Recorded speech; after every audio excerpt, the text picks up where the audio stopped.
नमो अरिहंताणं नमो सिद्धाणं नमो आर्याणं नमो वज्जायाणं नमो लोये सव्वसाहुणं एषो पंच नमोकारो सव्वपावपनाशनो मंगलानं च सव्वेसिं पठमं हवै मंगलम् मंगलम भगवान वीरो मंगलम गौतम प्रभु मंगलम सूर्यभद्राज जैनो धर्मोस्तु मंगलम ओंकार बिंदु संयुक्तम नित्यं ध्यायन्ति योगिना कामदम मोक्षदम चैव ओंकाराय नमो नमः अज्ञानतिमिरान्धनं ज्ञानं जनशलाकया नेत्रमुन्मिलितं येन तस्मै श्री गुरुवे नमः। भाग्यशाली पिछले 2 दिन से स्वर ज्ञान का अद्भुत ज्ञान देने का प्रयत्न करते हैं। यह स्वर ज्ञान अपने जीवन काल में बहुत मायने रखता है। जैन शास्त्र में स्वर ज्ञान के बारे में वहां तक लिखा गया है, बोला गया है कि अगर आपको शायद ज्योतिष शास्त्र वास्तु भी न आता हो, अन्य कोई प्रकार की शायद विद्या भी न आती हो, परंतु स्वर ज्ञान के माध्यम से सचोट तरीके से उत्तर हमें मिल सकता है। बहुत बड़ी प्रकार की सफलताएं हम हासिल कर सकते हैं, वो ये स्वर ज्ञान के माध्यम से। कल ही मैंने आपको बताया था कि एक एक प्राण यानी कि प्राण के श्वासोश्वास की जो अंगुली के हिसाब से एक एक अंगुली कम करते हैं तो किस प्रकार हमारे जीवन काल में सफलताएं मिलती है। उसके लिए भाग्यशाली कहा गया है कि प्राणवायु शरीर के अंदर जो चलता रहता है वो नियमबद्ध पने से चलता है। अगर कोई हम कार्य पुरुषार्थ पूर्वक का करते हैं तो उसमें हमारे ये श्वासोश्वास की प्रक्रिया दूरी तक होने का प्रयत्न होता है, यानी कि उसका अंगुल का प्रमाण बढ़ जाता है। तो ये एक प्रकार की महान चमत्कारिक टेक्निक बताई गई है जो प्राणवायु के मुताबिक और स्वर के माध्यम से किया जाता है।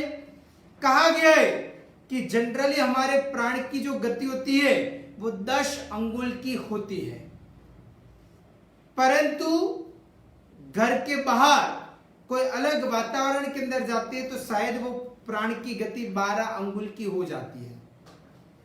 जब हम पैदल चलने का प्रयत्न करते हैं तब यही प्राण की गति 24 अंगुल की हो जाती है। जब हम दौड़ने का प्रयत्न करते हैं तब यही प्राण की गति 42 अंगुल की हो जाती है। जब मैथुन की प्रक्रिया होती है तब यही प्राण का अंगुल 64 यानी कि 64 अंगुल प्रमाण बन जाता है। जब हम सो जाते, शयन करते, निद्रा के अंदर आरूढ़ हो जाते तब ये प्राण 20 अंगुल का हो जाता है। और जब हम भोजन करते या तो वमन करते यानी कि वॉमिट आदि वगैरह होती है तब यही प्राण का एक प्रकार से 18 अंगुल हो जाता है। परंतु जनरली तरीके से स्वाभाविक पने से हमारा प्राण का अंगुल 12 अंगुल का होता है। अगर ये 12 अंगुल में से हम इस प्रकार कुछ कम करने का प्रयत्न करें तो हम बहुत कुछ प्रकार की सिद्धि हासिल कर सकते हैं, जिसकी बात हमने कल देखी थी। आज हम देखते हैं ईड़ा, पिंगला और सुषुम्ना नाड़ी। ये 3 प्रकार की नाड़ी मुख्यत्वे होती है। ईड़ा नाड़ी यानी कि चंद्रस्वर, जो लेफ्ट वाले नाक में से ज्यादा हवा बाहर निकलती है तो समझ लेना कि आपकी चंद्र नाड़ी चलती है। अगर जिमने नाक में से ज्यादा हवा बाहर निकलती है तो समझ लेना कि आपकी सूर्य नाड़ी यानी कि पिंगला नाड़ी चलती है। अगर दोनों नाक में से एक जैसी हवा बाहर निकलती है तो समझ लेना कि आपकी सुषुम्ना नाड़ी अभी चलती है। तो कौन सी नाड़ी के अंदर क्या कार्य करने में क्या लाभ होते हैं, यानी कि ये प्रकार के लाभ यानी कि कार्य अगर ये नाड़ी के अंदर किया जाए तो बहुत कुछ प्रकार की सफलताएं और लाभ हमें प्रदान हो सकता है। अभी मैं सबसे पहले आपको इंगला नाड़ी यानी कि चंद्रस्वर, जो लेफ्ट वाले नाक में से जो ज्यादा प्रभाव बाहर निकलता है, तब करने का कार्य मैं आपको बताने का प्रयत्न करता हूं। सबसे पहले नंबर के अंदर अलंकार आदि वगैरह पहनना हो, दागिना आभूषण घरेणा पहनना हो, तो उसके लिए बहुत कुछ वो फायदा कारक है। दूर लॉन्ग ड्राइव के ऊपर जाना हो, दूर मुसाफरी करनी हो, उसके लिए भी बहुत काम का है। कुछ धन एकत्रित करना हो, उसके लिए भी कार्य कुशलता उसमें प्राप्त हो सकती है। कुआं हो, तालाब हो, सरोवर हो आदि वगैरह की खोदने की प्रक्रिया करनी हो, उसके लिए भी ये चीज बहुत मायने रखती है। स्तंभ आदि वगैरह स्थापित करना हो तो भी यह एक प्रकार का बहुत बेहतरीन सफलताएं प्राप्त करवाती है। बर्तन यानी कि एक प्रकार से जिसके अंदर हम भोजन करते, वो बर्तन आदि वगैरह, शादी विवाह आदि वगैरह के अंदर कोई जवेरात, दागिना आभूषण आदि वगैरह बनवाने का प्रयत्न करना या तो उसके अंदर ऑर्डर देना, तो उसके लिए भी हमें बहुत कुछ ये सफलता प्रदान करती है। शांति और पोषण कार्य, कोई दवा आदि वगैरह ढूंढना हो या तो दवाइयां बनानी हो उसके लिए, उसके बाद में कोई व्यापार बिजनेस आदि वगैरह करना हो, अनाज एकत्रित आदि वगैरह करना हो, नए घर के अंदर प्रवेश करना हो, कोई अपने सेठ सेठानी को मिलने के लिए जाना हो, इसके अलावा जमीन के अंदर बीज बोना हो, उसके अलावा खेती का कार्य करना हो, उसके अलावा मंगल और शांति का कार्य करना हो, उसके अलावा धर्म कार्य या तो धर्म गुरु के पास में जाते हुए कुछ नया अभ्यास आदि वगैरह करना हो, या तो फिर कोई शास्त्र आदि वगैरह का ज्ञान प्राप्त करना हो, मंत्र जाप आदि वगैरह करना हो, उसके अलावा काल विलाप के अंतर्गत जो सूत्र आदि वगैरह पठन नहीं कर सकते, तो वैसा जो सूत्र है वो यही समय के ऊपर आप कर सकते हो। उसके अलावा रोगों का कोई उपचार करवाना हो, घोड़ा हाथी आदि वगैरह के ऊपर बैठना हो या तो उसके ऊपर जाते हुए मुसाफरी करनी हो, वाजिंत्र आदि वगैरह बजाना हो या तो सीखना हो, कोई गाना आदि वगैरह गाना हो कि स्टूडियो के अंदर भी हमें कोई गाना गाना है तो कौन से स्वर के अंदर, तो बोला जाता है चंद्र नाड़ी के अंदर आप गाना शुरू करते हैं तो वो गाना आपका बहुत सक्सेसफुल जाने का प्रयत्न होता है। उसके अलावा गायन के सूत्र या तो शास्त्र आदि वगैरह का नियमबद्ध तरीके से कुछ सीखना हो, उसके लिए भी बहुत जरूरी है। कोई नए गांव में या तो नए शहर में आपको प्रवेश करना हो तो उसके लिए भी बहुत जरूरी है।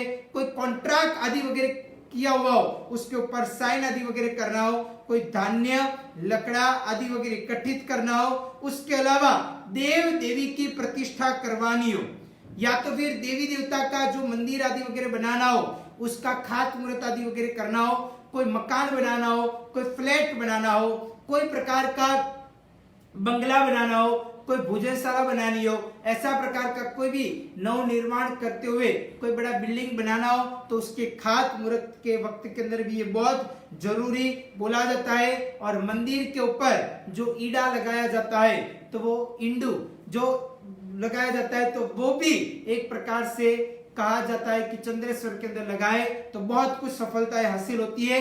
चंद्रेश्वर के अंदर भी विशेष प्रकार से कहा जाता है पृथ्वी तत्व और जल तत्व ये दोनों के अंदर ये काम हुए तो बहुत कुछ प्रकार की सफलता जो आपने शायद न सोची हो, ऐसी प्रकार की सफलताएं आपको सहजता से मिल जाने का प्रयत्न होता है।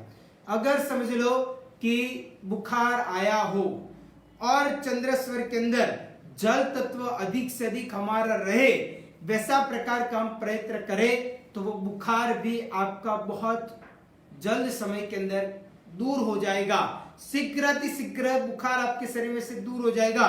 वैसा कहा जाता है अगर कोई डॉक्टर वैद्य की दवा न भी ली हो तो अभी आपका वो बुखार दूर हो जाएगा, ऐसा प्रकार का कहा जाता है।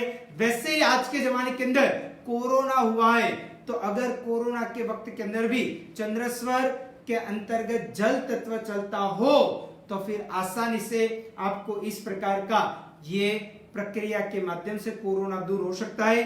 पिंगला नाड़ी दूसरे नंबर के अंदर बोला जाता है, जिसको सूर्य स्वर कहा जाता है, जो जिम्ने नाक के द्वारा जो हवा ज्यादातर बाहर निकलती है, तो वैसे प्रकार का जो स्वर होता है, जो नाड़ी होती है, उसको सूर्य स्वर कहा जाता है। तो सूर्य स्वर के लिए जितने भी प्रकार के दीप्त कार्य करना हो, उसके अलावा कोई कठिन जो हार्ड हो वैसा कोई सब्जेक्ट आदि वगैरह पढ़ाई करनी हो, उसके अलावा हमें अपने जीवन काल में कुछ भोजन आदि वगैरह करना हो, या तो फिर गर्म पानी पीना हो, तो उसके लिए सूर्य नाड़ी बहुत जरूरी है। अगर आप आपके जीवन काल में कुछ ठंडा पीते हो या तो फिर ठंडा पानी पीते हो, तो उसके लिए भी कहा जाता है कि आप चंद्र नाड़ी के अंदर वो कार्य करते हैं, तो आपके जीवन काल के अंदर सुखाकृति रहेगी। कोई भी ठंडी चीज लेनी हो तो चंद्र नाड़ी के अंदर ही लेनी चाहिए, और सूर्य नाड़ी के अंदर गर्म चीज ही खाना चाहिए। अगर अभी आपके मन में होगा कि भोजन करते वक्त पानी पीते हैं तो फिर क्या करना, तो बोला जाता है कि वो सूर्य नाड़ी के अंदर ही चल सकता है, भोजन पूरा की पूरा सूर्य नाड़ी के अंदर ही होता है। तो इस प्रकार करना चाहिए।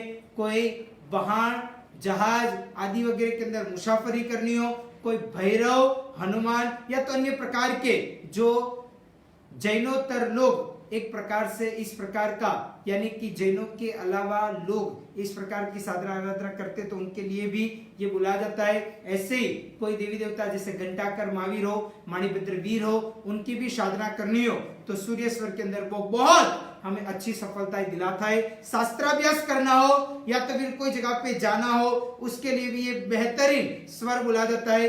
गायन की कला के अंदर भी ये सूर्य स्वर बहुत अच्छा बोला जाता है। कोई नयन अभ्यास करना हो, कोई विशिष्ट प्रकार का अभ्यास करना हो, उसके लिए भी बहुत जरूरी है। उसके अलावा कहा जाता है कि जिनको मल या तो कुश्ती आदि वगैरह करनी हो, किसी को कोई डांटना हो, किसी को समझो कार्य बराबर न करे, घर के अंदर भी जैसे छोटे छोटे बच्चे होते, अगर वो मानते नहीं है और तूफान मस्ती करते रहते हैं, तो उनको कोई बार हाथ भी उठाना पड़े, तो ऐसे समय काल के अंदर सूर्य स्वर के अंदर किया जाए तो आपको सफलता मिल सकती है। तो उसके जीवन काल के अंदर तुरंत परिवर्तन आ सकता है। किसी को ऊंची आवाज के द्वारा कंट्रोल में लेने का प्रयत्न करना हो तो उसके लिए भी ये बहुत जरूरी कार्य बोला जाता है। उसके अलावा कहा गया है कि किसी को दान देना हो कोई भी चीजों का, या तो फिर कोई चीज खरीदनी हो, बेचनी हो। उसके अलावा कहा जाता है युद्ध करना हो, कोई राजा को मिलने के लिए, चाहे हमारे स्टेट के जो चीफ मिनिस्टर होते उनको, या तो हमारे देश के कोई प्राइम मिनिस्टर हो उनको भी मिलने के लिए जाना हो, भोजन करने में, स्नान करने में, शयन करने में, व्यापार के अंदर कोई लेती देती आदि वगैरह करनी है उसमें। और उसके अलावा बोला जाता है कि खाना खाने के पश्चात भी अगर सूर्य स्वर अधिक समय तक चलता है तो आपका खाना भी डाइजेस्ट हो जाएगा, यानी कि आपका खाना भी पचन तंत्र के अनुसार पचन हो जाएगा। इसके लिए वो बहुत बेहतरीन स्वर बोला जाता है। उसके अलावा कहा गया है कि अगर दिन को चंद्र स्वर बोला जाता है और रात को सूर्य स्वर, इस प्रकार का भी हो तो अभी आपके जीवन काल के अंदर बहुत कुछ सफलताएं हासिल हो सकती है। और सूर्य स्वर में भी बोला जाता है अग्नि तत्व और वायु तत्व चलता हो तो आपको कोई भी प्रकार की सर्दी की बीमारी हो या तो फिर खांसी की बीमारी हो, कोई कफ की बीमारियां हो, वो सब कुछ दूर हो जाएगी। अगर आपके शरीर के ऊपर चमड़ी के कोई रोग आदि वगैरह है तो आप विशेष प्रकार से चंद्र नाड़ी के अंतर्गत और उसमें भी जल तत्व के अंतर्गत आप रहोगे तो आपकी कोई भी प्रकार की बीमारियां दूर हो सकती है। अगर अभी तीसरे प्रकार की नाड़ी की बात कर रहा हूं तो जो जिसका नाम है सुषुम्ना नाड़ी। सुषुम्ना नाड़ी में क्या काम करना, तो उसके लिए कहा जाता है कि जो सूर्य और चंद्र वो दोनों नाड़ी का समन्वय जहां पे है उसको सुषुम्ना नाड़ी कहा जाता है। तो ये सुषुम्ना नाड़ी का दूसरा एक नाम सरस्वती भी कहा जाता है। तो ये सुषुम्ना नाड़ी के अंदर हमें कौन से काम करने चाहिए, तो ऐसा कहा गया है कि ये सुषुम्ना नाड़ी के अंतर्गत हमें घर के अंदर स्थिर बैठने का काम करना चाहिए। घर के बाहर कोई व्यापार बिजनेस या तो संसारिक कार्य करने के लिए नहीं जाना चाहिए। ये सुषुम्ना नाड़ी मात्र की मात्र धर्म के कार्य करना हो कोई मंत्र जाप करना हो, उसके लिए वो बेहतरीन सुषुम्ना नाड़ी बोली जाती है। परंतु अगर संसार की कोई कार्य अगर ये नाड़ी के अंदर, सुषुम्ना नाड़ी के अंदर किया जाए, तो ऐसा कहा जाता है कि बहुत बड़ी प्रकार की निष्फलता प्रदान करता है। शादी भी करना हो तो सुषुम्ना नाड़ी के अंदर कभी भी नहीं करना चाहिए। इसलिए ऐसा प्रकार का यह बोला जाता है। और सुषुम्ना नाड़ी के अंदर योग करना हो, ध्यान के अंदर बैठना हो, कोई मंत्र जाप करना हो, कोई विशेष प्रकार की आत्म ध्यान की प्रक्रिया करनी हो, तो उसके लिए यह कार्य एकदम व्यवस्थित पने से आगे बढ़ाने वाला बुला जाता है। और ये कार्य के अंतर्गत कभी भी यात्रा के लिए बाहर निकलना आदि वगैरह भी नहीं करना चाहिए। वैसे ही अगर आप घर के बाहर निकलते हो और तब समझ लो कि आपका चंद्र स्वर चलता है, लेफ्ट वाला नाक में से ज्यादा हवा बाहर निकलती है, तो सबसे पहले वो पैर रखना चाहिए। अगर समझ लो कि सूर्य स्वर यानी कि जिम्ना नाक में से ज्यादा हवा बाहर निकलती है, तो सबसे पहले जिम्ना पैर आगे बढ़ाने का प्रयत्न करना चाहिए।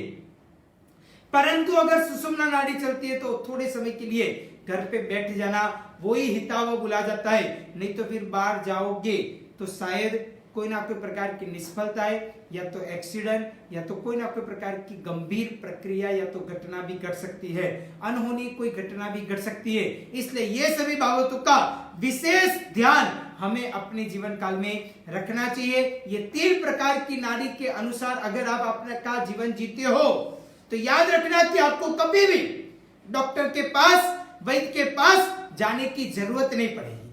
बस आपका शरीर निरोगी रहेगा, आप स्वस्थ रहोगे, और अगर आप स्वस्थ होगे तो आप अधिक से अधिक धर्म कर पाओगे। इसलिए आप अधिक से अधिक धर्म कर पाओ, इसलिए ये मेरा कहने का तात्पर्य है कि 3 नाड़ी के अंतर्गत इस प्रकार के कार्य अपने जीवन काल के अंदर करना चाहिए। जब भोजन करने के लिए बैठते हैं तब सूर्य नाड़ी चालू हुए तब भोजन करना चाहिए। जब पानी आदि वगैरह पीना हो या तो कोई ठंडी चीज लेनी हो तो चंद्रेश्वर चालू हो तब करना चाहिए। अभी आपके मन में ये क्वेश्चन होगा कि अगर समझ लो कि हम भोजन करने के लिए बैठते और तब सूर्य स्वर होना चाहिए, जिम्ने नाक में से हवा बाहर निकलते वैसा होना चाहिए, पर तो ऐसा नहीं है और चंद्र नाड़ी चलती है, तो क्या करना? तो उसके लिए भी भाग्यशाली कहा गया है कि हमें क्या करना चाहिए। तो जब चंद्र नाड़ी चलती है और सूर्य नाड़ी हमें चलानी है, तो फिर चंद्र नाड़ी यानी कि डाबा वाला जो नाक है वो थोड़े समय के लिए बंद कर देना और जिम्ने नाक में से श्वास लेना और उच्छ्वास आदि वगैरह की प्रक्रिया जिम्ने नाक में से अगर आप 2, 3 या 5 मिनट के लिए कर देते हो तो आपका ऑटोमेटिक ये सूर्य नाड़ी शुरू हो जाएगा। बाद में भोजन आदि वगैरह कर सकते हो। इस प्रकार की भी बात हमारे जैन शासन के अंदर बताई गई है। अगर समझ लो कि आपको चंद्र नाड़ी चालू करनी है तो जिम्ना स्वर ऐसे दबा दोगे तो भी 2-5 मिनट में आपका ये डाबा वाला नाक में से श्वासोश्वास की प्रक्रिया शुरू हो जाएगी। इसके पश्चात आप कोई भी प्रकार का पानी पीना या तो फिर उसमें भी ठंडा ही पानी, गर्म पानी हो या तो चाय कॉफी आदि वगैरह गर्म चीज हो तो वो सूर्य स्वर के अंदर ही लेना हितावह है। ये चीज भी विशेष ध्यान रखने का प्रयत्न करना। तो ये सभी बातें हमारे जीवन काल के अंदर बहुत जरूरी मायने रखने वाली चीज है। अभी भाग्यशाली एक और चीज आपको मैं सिखाने के लिए जा रहा हूं, जो है हमारे जीवन काल के दौरान हम कोई भी कार्य करें उसमें सफल कैसे हुए। जैसे आप लोग बिजनेस करते हो और बिजनेस करते वक्त आज का जमाना है कि उधारी पे देना। अगर आप उधारी पे नहीं दोगे तो फिर आपका बिजनेस उतना चलेगा नहीं। और भाग्यशाली उधारी पे देते तो एक जोखिम और रिस्क रहता है कि ये उधारी हमारी वापस आएगी कि नहीं। तो भाग्यशाली उसके लिए मैं आपको ये चीज सिखाने के लिए जा रहा हूं कि अगर उधारी देना हो या तो आपके पैसे किसी को उधारी के अंदर देना हो या तो माल उधारी के ऊपर देना हो, तो उसके लिए कहा जाता है अगर समझ लो कि आपके सामने जो व्यक्ति उधार माल लेने के लिए आया है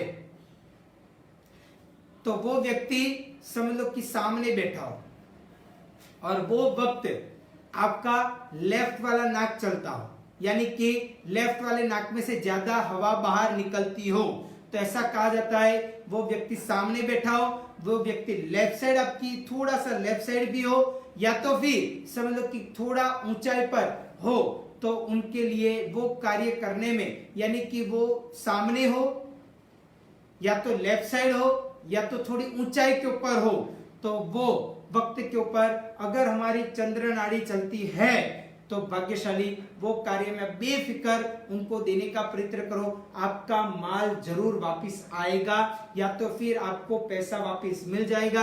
आपका ये जो किया हुआ डील है वो जरूर आपको सफलता प्रदान करवाएगा।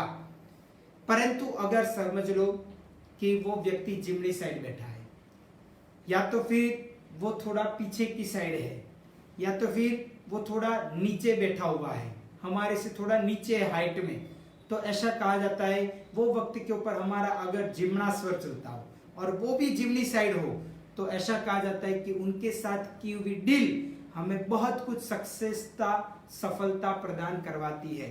परंतु वो लेफ्ट साइड बैठा हो और हमारा जिम्ना स्वर चलता हो, तो उनको कभी भी आप कोई भी प्रकार की डील मत करना।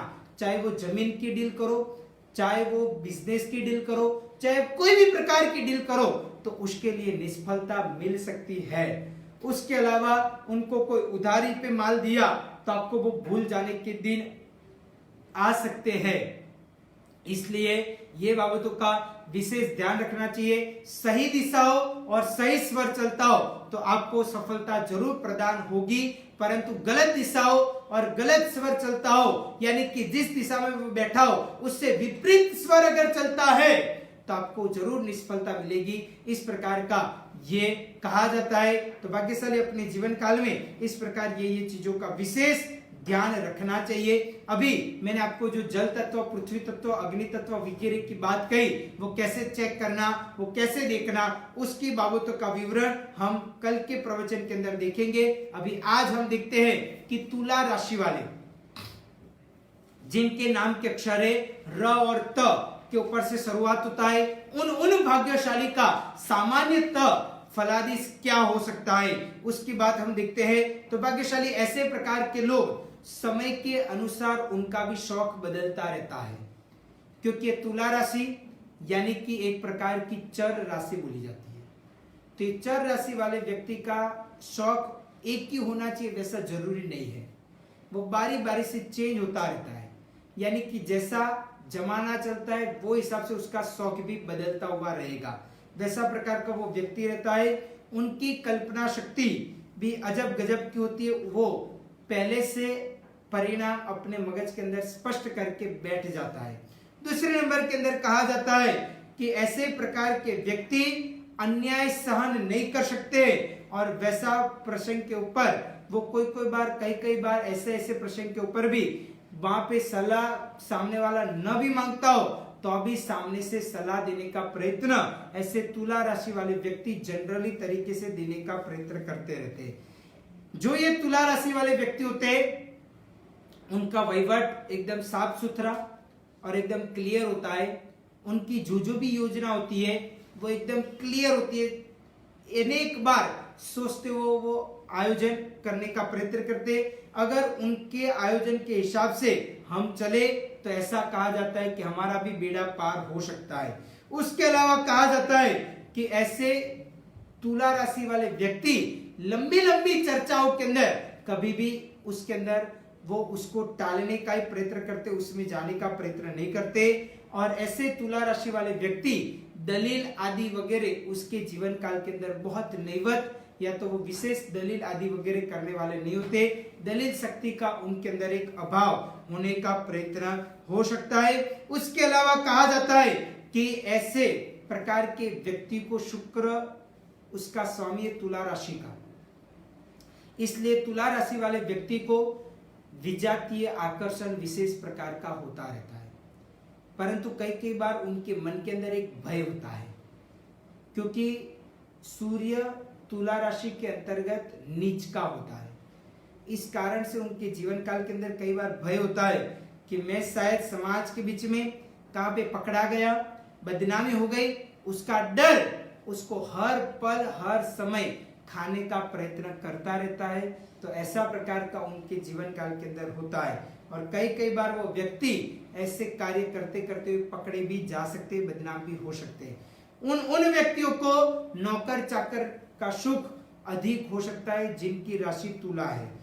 जो एक प्रकार से ऐसा कहा जाता है कि वडील के प्रति उनको मान सम्मान होना, उनकी एक एक बाबतों का ध्यान रखना, वैसे प्रकार का वो व्यक्ति तुला राशि वाले होते रहते। वो अपने पितृ भक्त होता है, यानी कि पिता का भक्त होता है, और माता का भी जबरदस्त सेवा करने वाला वो बोला जाता है। वो अपनी पत्नी के अनुसार वो चलने वाला बोला जाता है। अगर वो पत्नी तुला राशि वाली है तो पति के अनुसार चलने वाला वैसा प्रकार का बोला जाता है। तुला राशि वाले व्यक्ति को 8वें वर्ष के ऊपर कोई पीड़ा होती है, या तो फिर जलने का प्रसंग भी बन सकता है, 12वें वर्ष के ऊपर जलघात हो सकता है, 20वें या तो 21वें वर्ष के ऊपर बहुत बड़ी मुश्किल के ऊपर वो आ सकता है, और उसके पश्चात उसके जीवन काल के अंदर और आग और पानी के द्वारा भी भय होने का प्रयत्न हो सकता है। जानवर भी कोई भी प्रकार की पीड़ा कर दे वैसा भी उसको हर हमेशा वो भय होने का प्रयत्न होता है।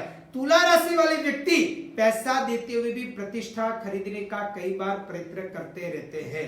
तो वैसे प्रकार के भी वो व्यक्ति होते हैं, वो कई बार लागनी के अंदर नहीं आते और इस कारण से वो तटस्थ रहने का भी प्रयत्न करते हैं।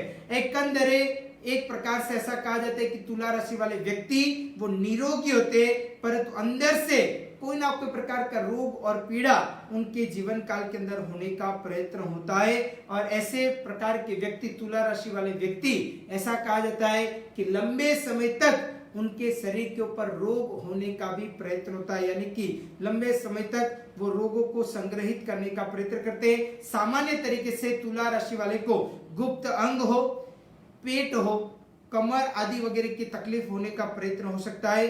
खाने पीने के अंदर मौज शौक के साधनों के ऊपर वो अगर काप रखने का प्रयत्न करें, कुछ वो ध्यान रखे, सावधान रहे, तो अपना सदाए काल के लिए, कायम के लिए वो अपना पेट निरोगीपना, स्वास्थ्य निरोगीपना भी रख सकते हैं। तो वैसे प्रकार के तुला राशि वाले व्यक्ति होते हैं। आज इधर तक रखते हैं, आगे की बातें कल के प्रवचन के अंदर हम देखेंगे। वितराग की आज्ञा विरुद्ध कुछ भी बोला हो तो मिच्छामि दुक्कडम। सर्व मंगल्य मांगल्यम सर्व कल्याण कारणम प्रधानम सर्व धर्माणाम जैनम जयति शासनम।